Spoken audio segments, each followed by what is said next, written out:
Il y a deux façons rapides et gratuites de soutenir ma chaîne YouTube. La première, c'est de laisser un pouce bleu si la vidéo te plaît. La deuxième, c'est de regarder une publicité gratuitement sur ma page Utip dont le lien est en description. Merci à tous. Salut les devins, c'est Saikyu. On se retrouve pour une vidéo relativement courte pour vous annoncer tout simplement la date de sortie, le titre et la preview de l'épisode numéro 11 de l'animé promotionnel Super Dragon Ball Heroes. Les épisodes 7, 8, 9 ont réussi à nous mettre une hype relativement monumentale, il faut le dire, avec Goku Ultra Instinct, Daishinkan et tout ce qui va avec. L'épisode 10 a fait retomber tout ça relativement rapidement et c'est vraiment dommage, mais il y a de bons espoirs pour que l'édifice se relève et se reprenne à partir de l'épisode numéro 11, et ce pour plusieurs raisons. La première, c'est que cet épisode-là, vous voulez sa date de sortie, et bien sachez qu'il sortira le 9 mai 2019. Je pense que ça a été répété sur beaucoup de chaînes YouTube, y compris la mienne, le 9 mai au Japon, c'est le Goku Day, le jour de Goku.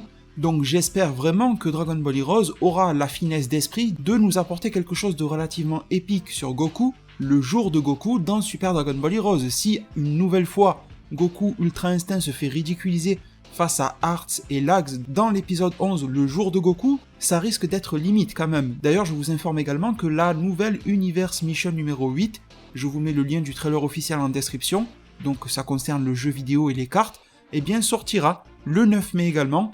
Vous allez qu'à aller voir le trailer que je vous mets dans la description et ensuite vous revenez en zone commentaire me dire si vous avez besoin d'une petite vidéo d'analyse sur ce trailer là. Il y a des choses qui risquent de paraître floues, comme le fait qu'un Gogeta s'oppose à Xenogoku SSJ4 et Xeno Vegeta SSJ4. Comment se fait-il qu'il y a Gogeta alors que Goku et Vegeta SSJ4 sont face à lui?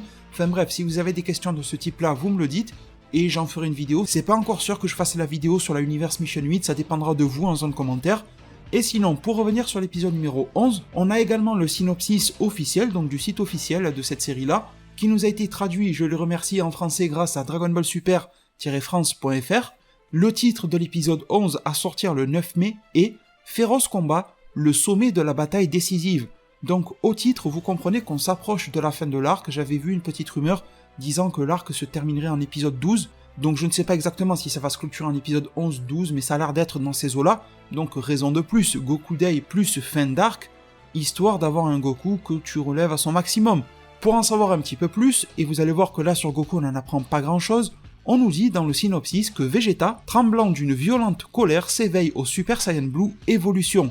De l'autre côté, Hearts, Ahatsu, commence enfin à montrer sa vraie puissance. Qui prendra le contrôle de cette bataille dans l'univers 11 qui augmente de plus en plus en intensité? Alors, à la vue, après ça veut tout dire et rien dire, de ce synopsis-là, je pense que c'est l'avant-dernier épisode le 11, le dernier c'est le 12, on verra bien si ça va se confirmer ou pas. Quand je parle de dernier, je parle pas de dernier de Heroes, je parle de dernier de cet arc-là dans Heroes. Et le synopsis met la part belle sur Vegeta. Alors bon, j'ai envie de vous dire, si Goku reste un petit peu KO pendant les 8 minutes d'épisode et que pour l'épisode d'après, tant pis, on passera à l'éponge sur le Goku Day, que dans l'épisode 12, il se relève au max, ou à la fin du 11, il se relève au max un peu comme en épisode 6, dans lequel il a activé l'Ultra Instinct maîtrisé aux cheveux blancs. Bon, pourquoi pas? Parce que là, oui, on nous dit que c'est Vegeta qui va aller à la baston, SSJ Blue Evolution, donc je pense que Vegeta SSJ Blue Evolution va très probablement se faire la fusion Kaioren, et qu'ensuite il va vouloir se confronter à Hearts, pourquoi pas? Vegeta a tendance à vouloir taper le plus fort et souvent le chef, etc. Jiren est occupé avec du Zamasu, il est plus faible que Jiren, mais bon, Zamasu a subi un power-up et il est immortel. Kamba est dans le coin, donc est-ce qu'il va se retaper contre Toppo? Est-ce que Jiren va être en 1 contre 2? Zamasu Kamba, c'est difficile à dire. Donc je vois bien ce Vegeta foncer après avoir battu les deux jumeaux fusionnés face à Ahatsu. Et Ahatsu va déverrouiller, comme il le dit, sa vraie puissance. Il va prendre le dessus sur Vegeta, ce qui justifierait ensuite le fait que Goku se relève en mode Ultra Instinct maîtrisé. Daishinkan, ça ferait classe, ça vendrait plein de cartes. D'ailleurs, pour les plus fins connaisseurs de Dragon Ball Heroes, la majorité des cartes de la Universe Mission 8 ont été présentées, mais pas les secrètes par exemple, donc il se peut que dans les cartes secrètes, qui sont révélées souvent très tard, eh bien il y ait Goku Ultra Instinct maîtrisé, pourquoi pas. Donc voilà, ça m'a l'air assez intéressant, même si cet épisode 11 ne nous promet pas de gros renversements de situation, ne nous promet pas, comme les synopsis du jeu le disaient, que ça se passera dans l'univers 3. Visiblement, l'histoire de l'univers 3 semble être éclipsée dans l'animé, ça semble être conservé uniquement pour le jeu, maintenant que vous avez, pour la plupart d'entre vous, le jeu Super Dragon Ball Heroes World Mission sur PC et sur Switch.